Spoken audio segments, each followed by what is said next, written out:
band on stage, just a few turntables and some records.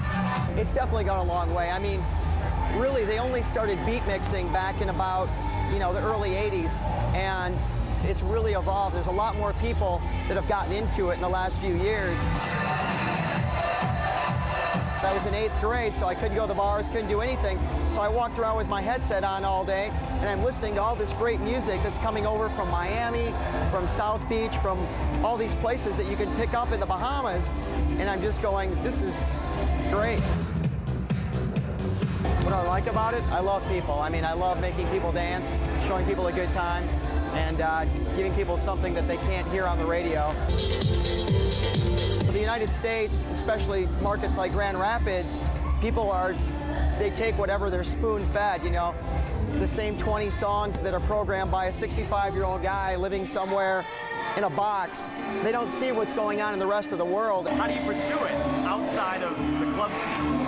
If you're a fan of music like this, I would say that the first thing you want to do is you want to expose yourself to as much as possible. You want to listen. The internet is so wide open these days.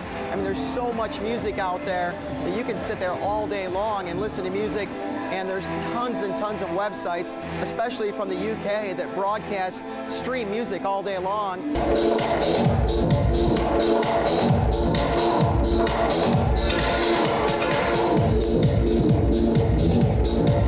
I recognize a mixing board, I recognize a turntable. What's some of this other stuff?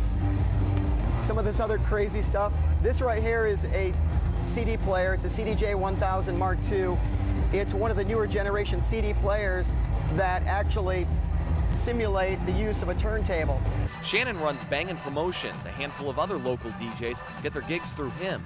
And what I look for is I look for the DJs that offered a little something more, not your average, no disrespect to wedding DJs, but DJs that actually had a passion for it and had a passion for learning other kinds of music and exposing people to other things that are out there.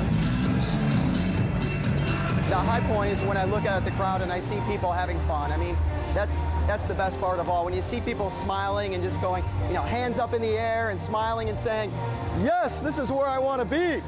That makes it all worthwhile. In Grand Rapids, Carl Apple, Fox 17 News at 10.